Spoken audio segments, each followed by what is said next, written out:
November 1983, 6 armed robbers slipped into a maximum security warehouse near Heathrow, hoping to steal over £1 million in cash.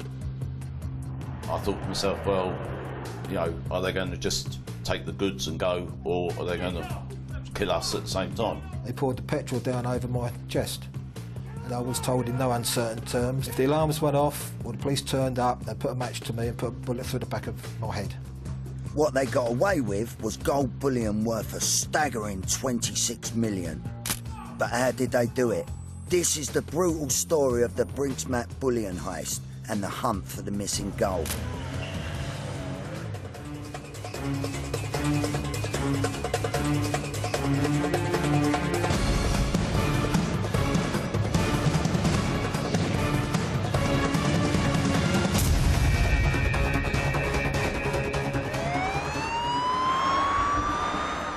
Biggest ever armed robbery was carried out at the Brinks security depot at Heathrow. The gang escaped with £26 million worth of gold bars, weighing nearly 3 tons. This was a huge amount of gold, almost conquistador proportions. To give some sort of perspective, it was the weight of 2 average family saloon motor cars. The biggest ever robbery in British criminal history. One of the most audacious robberies ever carried out in Britain. Offence, £26 million worth of gold stolen in Britain's biggest ever robbery. Must have been a large and well-organised operation. To be honest, I was in complete fear of my life and also the lives of my colleagues, especially when they tell you where you live and then they tell you how to get into your own vault. And that is the most scary part of it. They knew so much. They took with them the secret of where the haul is hidden. But of course, by stealing the gold, the robbers then had a problem of how to actually filter that gold back into the system and make that gold turn into cash. Ruthless in its conception, fearless in its operation, the Brinks heist is still the largest bullion robbery in British criminal history. In just 15 minutes, a highly organised South London gang of armed robbers made off with 3 tons of gold from the Fort Knox-style warehouse near Heathrow. It was the biggest crime or robbery that I've ever been involved in. And dare I say it, it was a watershed crime in the criminal history of this country.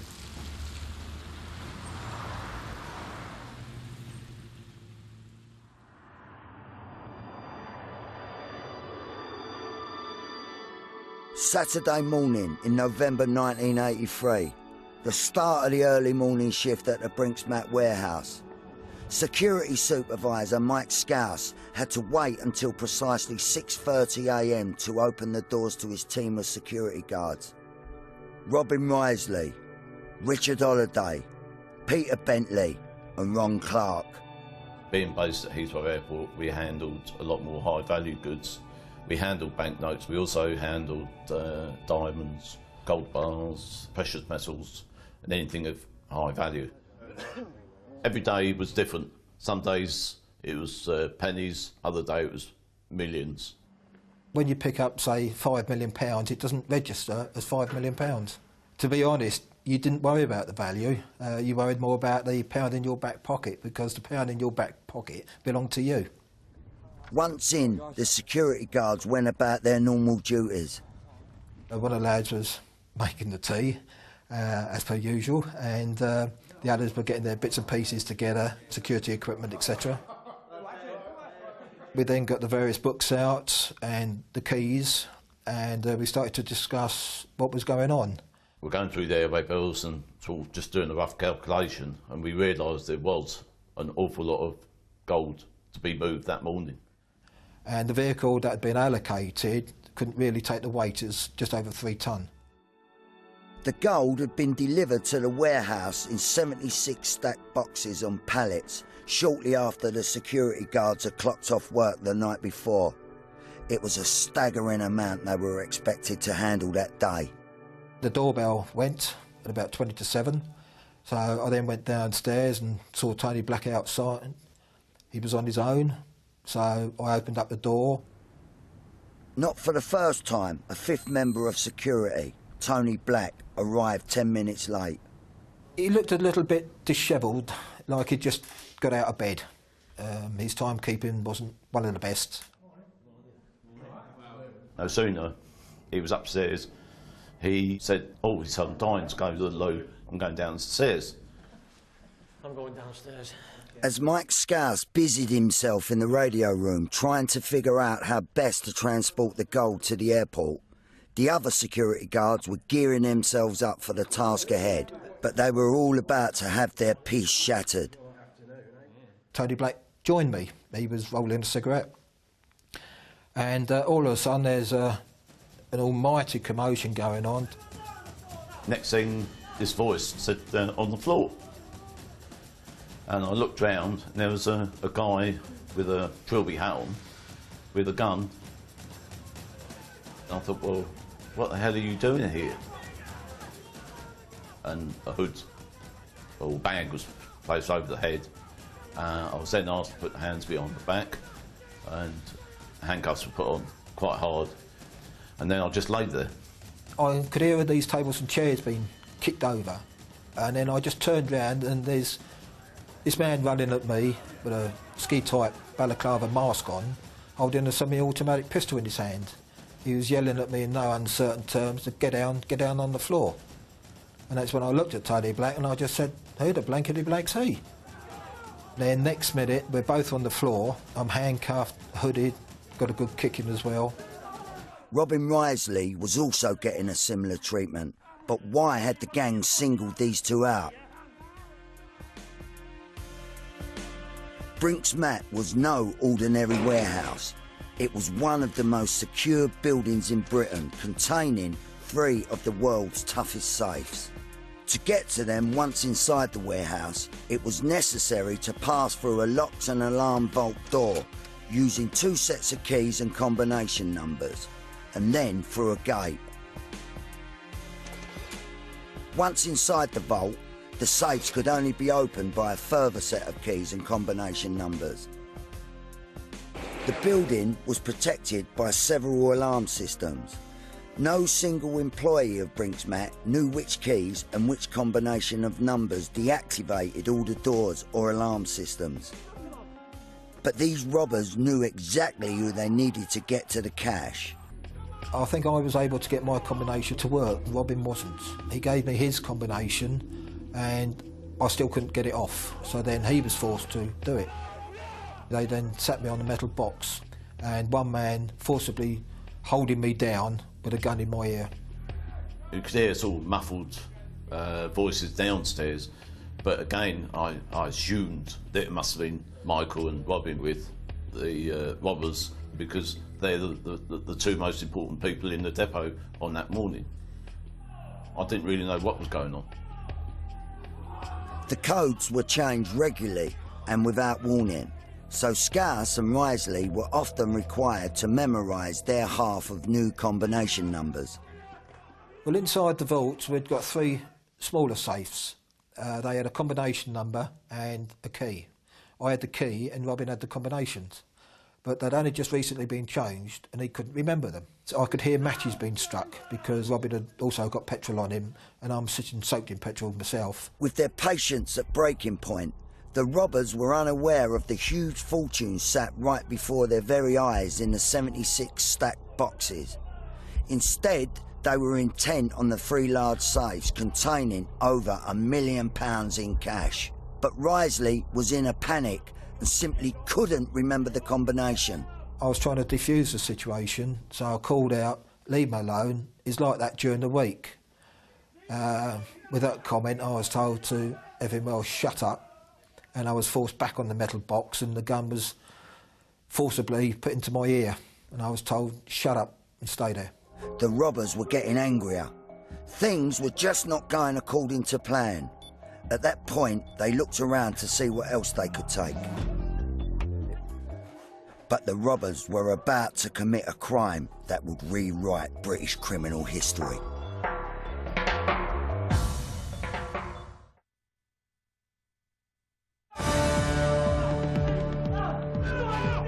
Six highly organised armed robbers had come determined to steal around £1 million in cash from the Brinks Mat warehouse.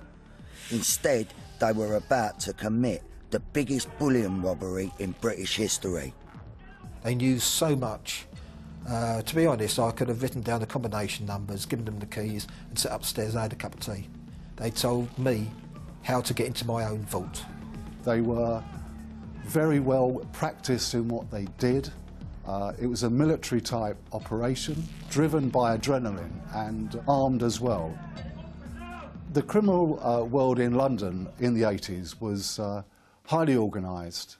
They had a distinct hierarchy of criminal, and those type of criminals that were committing armed robbery on an organised scale were top of the tree. There's a lot of shouting going on inside the vaults, and then they obviously found the gold bullion that was there. Having violently terrorised the guards, they stumbled across 6,800 pure gold ingots, each weighing just under 400 grams, and each bar worth around £3,000. The haul was getting on for 3 tons, with a value in the region of £26 million. Now, the gold was inside the vaults. It was on pallets. So then they said, who can open the shutters to let a vehicle in? And I said, Tony Black. Black was ordered to open the shutter doors as a vehicle drove in. The pallets stacked with bullion were quickly loaded onto the vans. I was lying there, I had no idea what they'd come for, and then all of a sudden, all you heard was bang, bang, bang. And I thought, oh my God, they're taking the gold. I still didn't know at the end of the day whether we would all live or die. And I just said to one of them, you load it a bit quicker than we do. And I just told him in no uncertain terms to shut it. And all of a sudden, we heard this voice saying, thanks ever so much for your help and have a very nice Christmas. As the engine noise slowly faded into the distance, the guards were left with nothing but silence. I then gave it a couple of minutes. Then I called out to all the lads, and all of them answered, so I knew that they were all alive and in one piece, sort of thing. And then one of the lads was able to break his handcuffs, the link on it, and then he kicked a very large hole in the office door, and then he came into me. By then he'd, I think, released Tony Black, and then they got some a screwdriver and a hammer, and then they broke my handcuffs. All of a sudden this voice said, keep away from the door, look out. And this size 12 boot came smashing through the door, followed by a head, and it was Peter checking if we were okay. With the alarm raised, a flying squad team led by Detective Inspector Tony Brightwell raced to Brinks Mat. The scene at the warehouse itself, it was in total disarray. There was upturned chairs, there were masks, gags, ropes lying all over the place. There was an unbelievable stench of petrol, where petrol had been poured over the guards. The whole thing was in disarray. I should point out that the robbers had carried out this robbery and got away from the premises in a matter of 15 to 20 minutes. This was high-speed stuff. Crimes such as this cannot happen unless you have someone working for you on the inside. Now, that could be someone that was on duty at that time, it could be another person in the employ of Brinks Mat, or it could be someone that's left the company. But it's right to say that even in the first minutes of us being informed of this crime, we were focusing on an inside agent. As far as the other guards are concerned, and specifically Michael Scouse, it's fair to say that they were regarded from the early moments as being involved. Until they can actually get a suspect or charge a suspect, then basically all 6 of us were suspects. Well, being the key man, not only did I have some of the combinations and the keys, I also had some of the passwords for the alarm companies. So I was #1 suspect, if you like. Their houses were searched, certain items will have been taken. They would have been interrogated quite forcibly to see if they were involved. They were put through the hoop, make no mistake about it. Instead of being taken to the hospital, I was taken up to Hounslow Police Station, where they took off all my clothing for forensics. Scouse was under investigation for several days, and it culminated in the flying squad arresting him on suspicion of being involved in this robbery. One would ask me a question and then I would try and answer it, and then one of the others would jump in and said, 5 minutes ago you said. So then my brain would start to backtrack, what did I say 5 minutes ago? Somebody had set me up, and that was what was at the back of my mind, who's done it?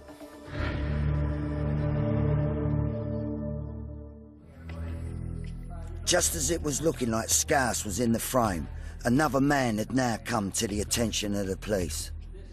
Very quickly we made a connection with a man called Black, who was one of the guards on duty that day.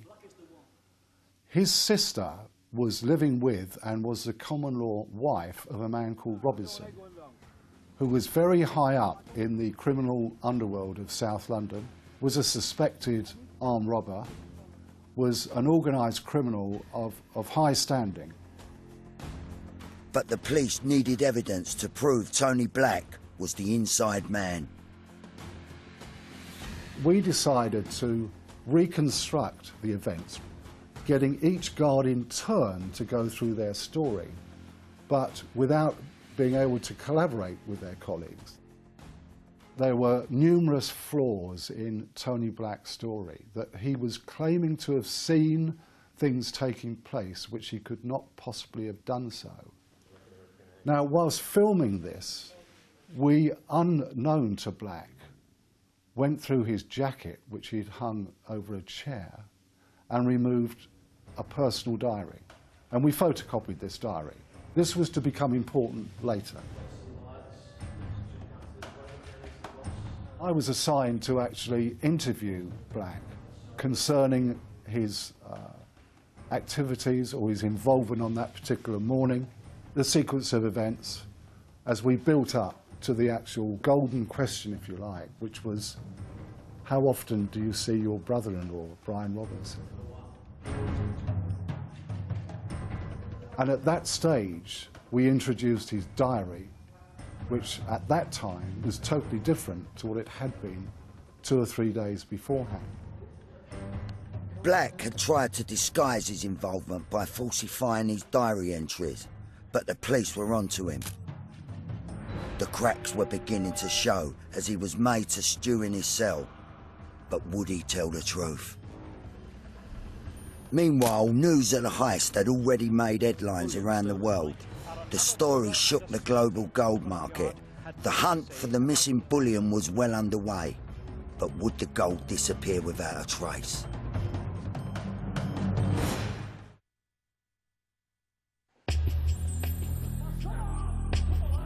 A gang of 6 armed robbers had pulled off Britain's biggest heist with an incredible gold bullion haul of £26 million, stolen from one of Britain's most impenetrable buildings, the Brinks warehouse. With the inside man reaching breaking point, the police were now on the trail for the missing gold. Each ingot is serially numbered. The only way that you can move those ingots is, first, you have to melt them to get rid of any identifying marks. But then you have to mix it in a certain way with copper, with coin, brass, in order to disguise it even further, because the only way that gold is acceptable really coming back into the market, which has to happen here, is if it's sold into the market as scrap gold. 15 days after the robbery, the police got a major tip-off. A man would pick up a smelter from a manufacturer in Worcester, capable of melting 36 kilos of gold bullion at any one time. The police set about following the smelter, but managed to lose track of it. It was a huge blow to the operation. Back at Scotland Yard headquarters, the police were piling the pressure on Black. £26 million worth of gold had been stolen and they desperately needed a confession. It was a very difficult case and really hinged on turning one man, which was Black. So later that evening, when we brought him out of the cell again, we saw a totally different Tony Black. It was then that he said, "I want to tell you the truth." The flying squad now had their man. Black was about to blow the lid on the biggest bullion robbery in history. Yeah, I was involved. Tony Black was a very average type of guy. I would say that he was easily led, easily impressed, but nothing really outstanding about him at all. He always came over as quite an affable type of person. If you had any problems on your car, he used to fix it for you. He'd only met a few people that he knew or could identify regarding the planning of this robbery, which had taken several months. It transpired that Robinson had introduced him to a man called Michael McAvoy and a man called Tony White. So they used to meet under the guise of going fishing at Leyland on the River Thames. Black had told them how many guards would be on duty, where they would be at any particular time, where the safes were, who the guards were that had the combination numbers to get into these safes. Explicit detail, detail without which you couldn't possibly have carried out this crime. To the day of the robbery, Black had overslept and panicked that he couldn't get to the warehouse in time, so he was late arriving for work. And in fact, he had met the robbers as they waited to get into the premises. Prior to the armed robbers bursting through the door, he had excused himself and gone downstairs to the toilet. He obviously, at that time, was helping the robbers into the premises. Tony Black had committed the ultimate betrayal, putting the lives of his colleagues on the line. I was still in bed because of my blisters. I couldn't do anything.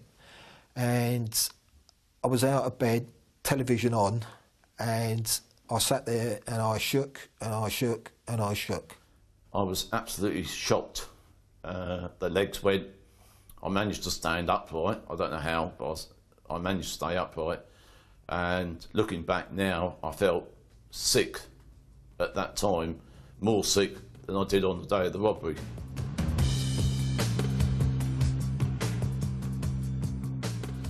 With the help of the newly recruited police supergrass, Tony Black, detectives were now certain of some of the key players. Brian Robinson, early 40s, the criminal mastermind, otherwise known as the Colonel. Mickey McAvoy, late 30s, 5'8", and leader of the attack team. Tony White, close on 40, foot soldier, built to cause trouble, serious trouble.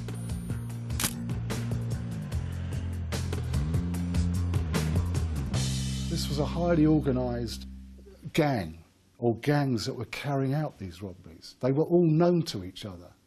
People knew that this gang had done that particular job and that person had been behind that particular job. So in terms of professional crime, it was known to the police that Robinson and McAvoy were heavily involved in armed robbery. Whilst Robinson, McAvoy and White were arrested and questioned by the police, the pressure was on detectives to find the missing gold. 7 months after the robbery, the police got another breakthrough when a man by the name of Kenneth James Noy was brought to their attention. They were back on the gold trail. Kenneth Noy was the mastermind and the controller of how the gold could be turned into cash. We believe that Mr. Noy came on the scene very shortly after the robbery, if indeed he didn't actually know that the robbery was going to take place. Noy was another high-ranking wealthy criminal with an established background in money laundering. Noy had travelled to Jersey and had purchased 11 gold bars, exactly the same weight as the gold bars that had been stolen from the Brinks robbery. Each gold bar purchased in that way comes with a certificate of ownership. and each bar is serially numbered. Those bars never left Jersey. Thank you. Pleasure doing business. Thank you. Bye-bye. But what Noy was obviously doing was buying those gold bars to get the documentation that went with those gold bars, so that he could move 11 gold bars from the bullion robbery around at any one time without raising suspicion should he be questioned or stopped. Despite Noy's best efforts to avoid any suspicion, he was very much on the flying squad's radar. Undercover police officers were watching Noy having secret meetings with a man called Brian Reeder. Reeder was calling at Noy's premises on an almost daily basis. And every time these two met, we ascertained that a very heavy bag was going from Noy to Reeder. Now, my team worked on this for several days and eventually followed Reeder to Hatton Garden. From there, they saw the same bags being taken down to the Bristol, to a company called Scadlin. It was their job to then mix it with base metal, copper, brass, to give it the appearance, if they could, of scrap gold, and then sell it on the open market. And invariably, in this case particularly, a lot of this gold actually ended up back with Johnson Matthey, the people that originally lost the gold in the first place.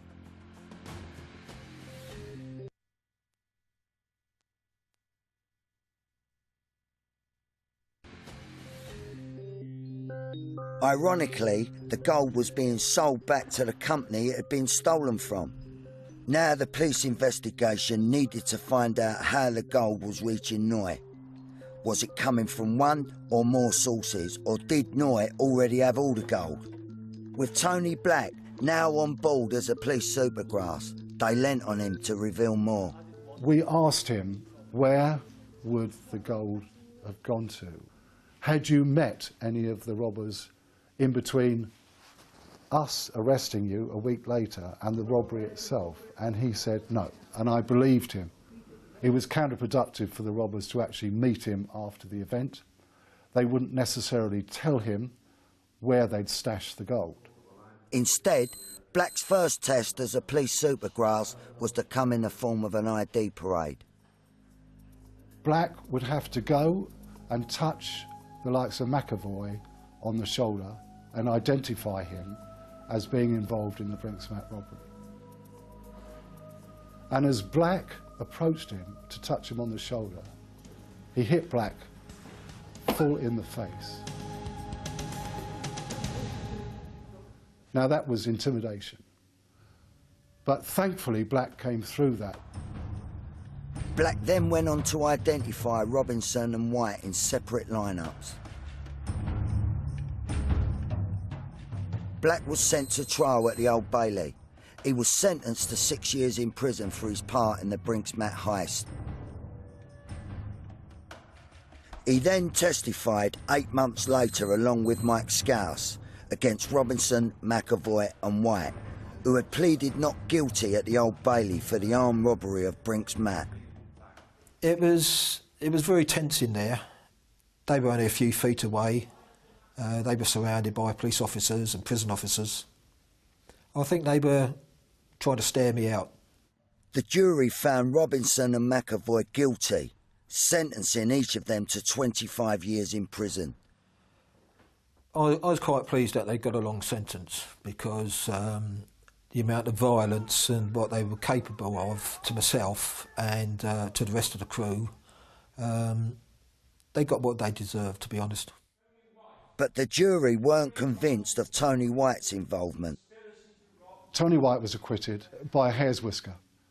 And whiskers are the right word to use because his involvement came down to whether he had a beard on a particular day when he met Black. The jury chose to believe his version of events and he was acquitted. With 3 of the criminals banged up, but still no gold, the police were under huge pressure. But what was about to happen next would have the most shocking impact on their investigation.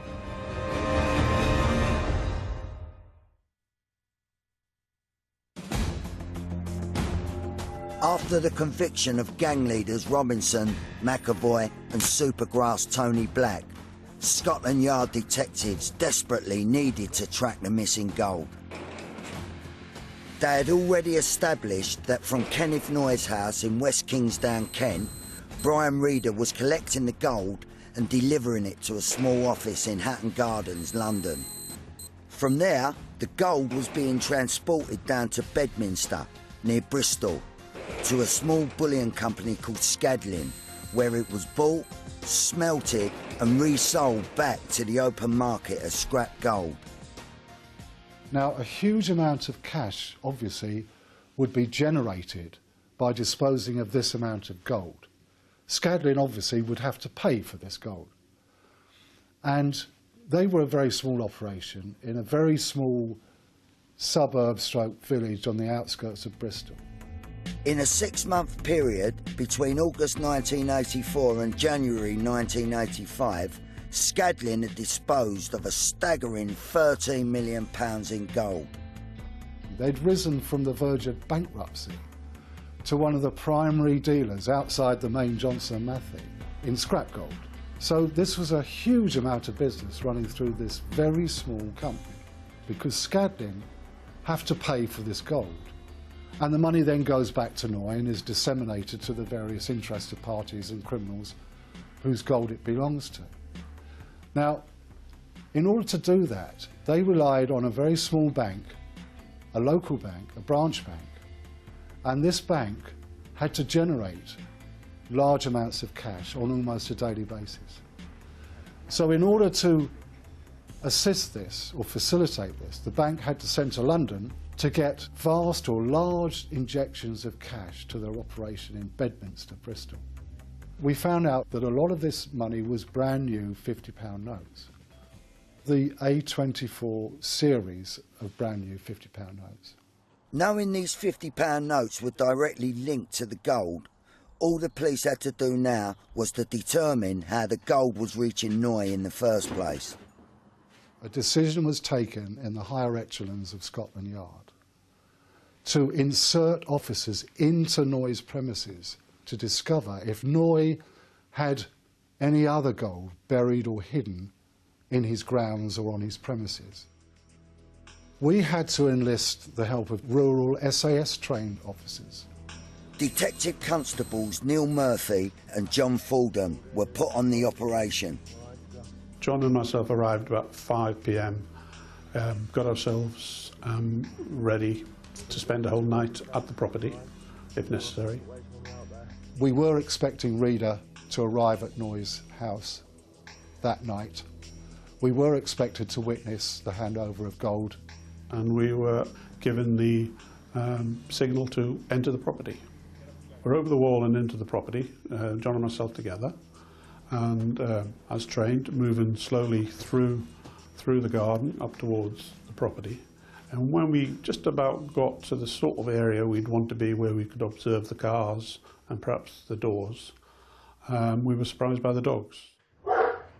Little did they know that Noy's 3 Rottweiler dogs were loose on the grounds. Afraid the dogs were going to blow their cover, Neil Murphy decided they should call a stop to the operation for that night. I gave John a nod and I started to move away to leave the property. And when I got to the fence, which was about 20 yards away, I climbed up using a tree. I was able to climb up onto the fence, and I knew once I dropped down the other side, I was totally safe. I assumed John had done something very similar and was somewhere else on the property. We couldn't talk to each other on the radio because we didn't want to make any noise. And I paused for a few seconds while I was on the fence, looked back towards where I last saw John, and the torches were in that area, and the dogs were still barking. So I shouted, trying to get Noy and Reeder to make the decision to leave. I shouted at them to shut the dogs up, pretending to be one of the neighbours of the properties where I was standing next to. And then the torch started to come my way a little bit, come towards me. So because of that, I made a decision to leave the property, and I jumped down into the garden and made my way back towards the front of the property. Murphy had aborted the mission, but something was wrong. There was no sign of his colleague. I got in a position where I could best see what was happening, and I could see two men standing over someone who was obviously on the ground. One of them shouted something about blowing your head off, and it was at that point that I realised this is a shotgun he's got. And I transmitted that to the guys listening, and the signal was given immediately then to enter the property. With their surveillance operation blown, the flying squad burst onto Noy's grounds. One of the officers from the flying squad and one of the officers who we'd taken over from, one of the surveillance officers, were looking after John, and one of the guys told me, it looks like he's been stabbed. And I remember saying to the ambulanceman that, you know, well, he's breathing, and I was actually feeling very positive. But the ambulanceman said, no, he's not breathing, it's the oxygen we're giving him is pushing his chest out, doing the breathing for him. We were in like a waiting room in the casualty at the hospital. One of the senior officers came into the room and told us that John had died. That's how we found out. John Fordham died of 11 stab wounds after a ferocious attack. Kenneth Noy was arrested at the scene. Reader was arrested fleeing from the property. But from the police point of view, simply because of his professionalism, he was a huge loss, and there was a big empty hole.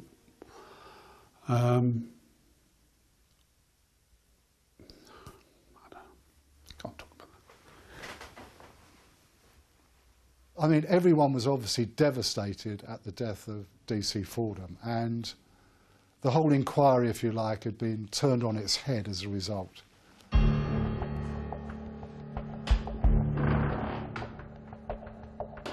With Noy in police custody, his house and grounds were searched.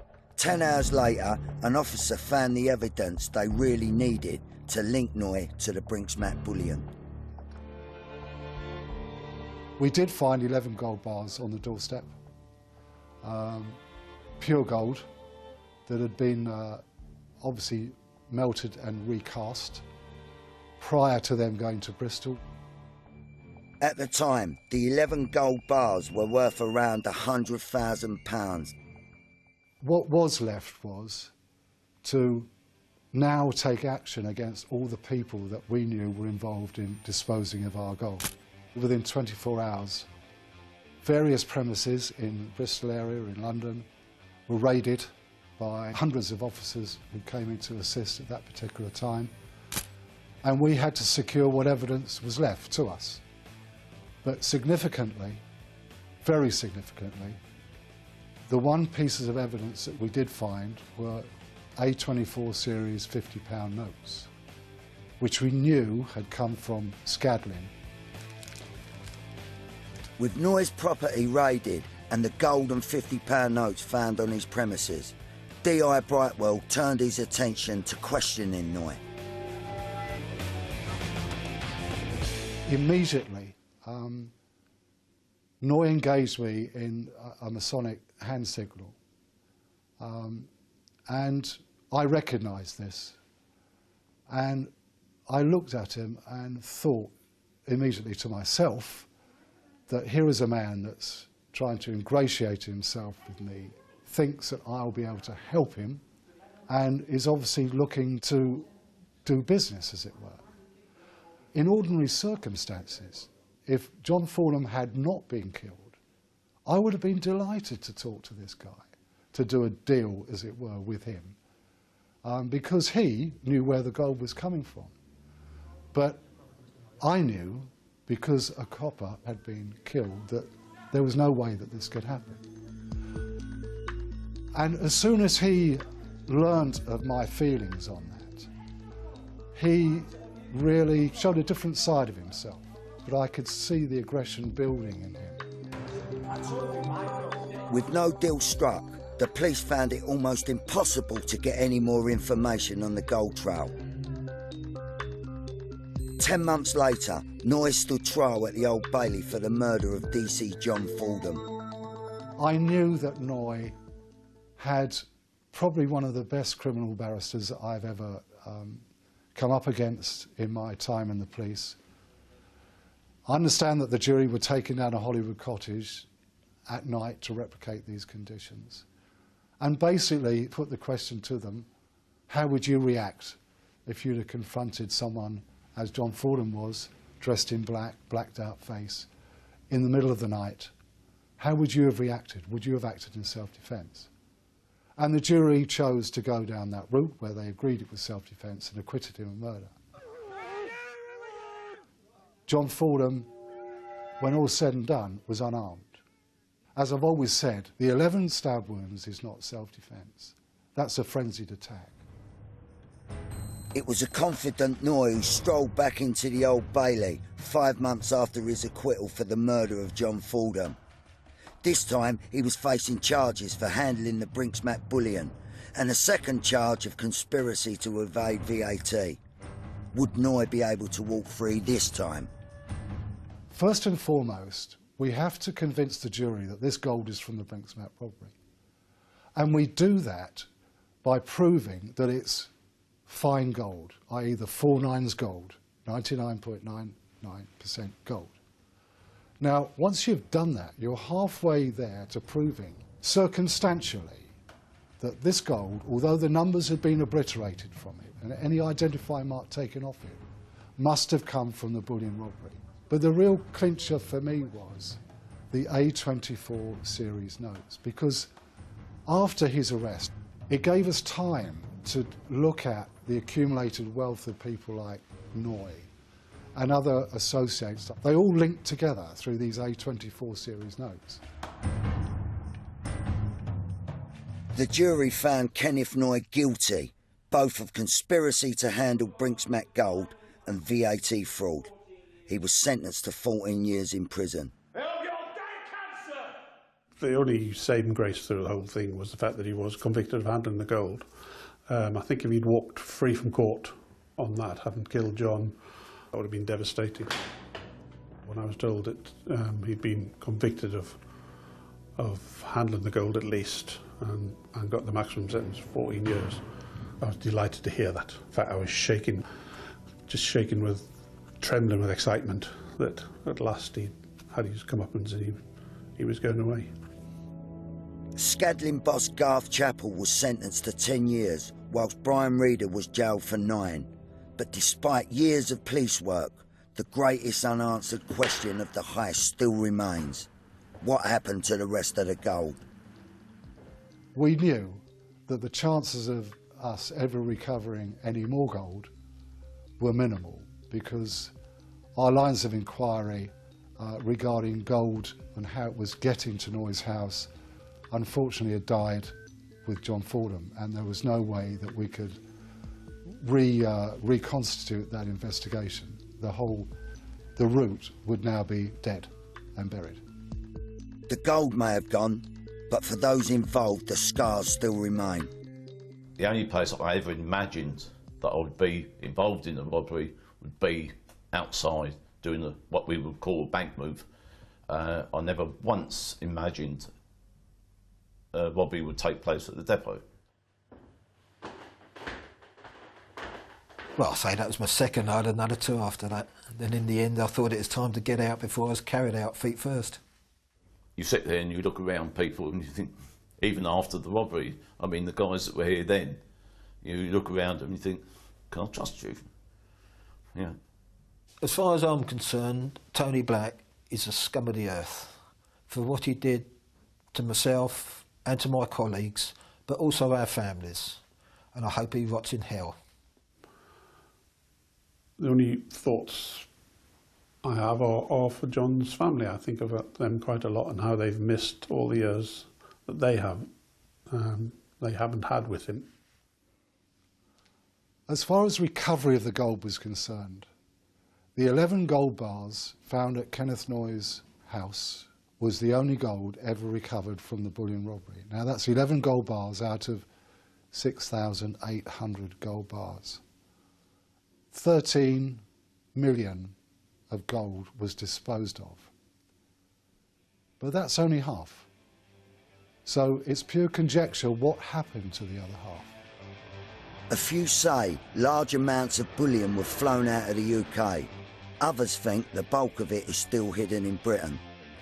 But some believe anyone who bought gold jewellery in the UK after November 1983 could be wearing the Brinks Mac gold.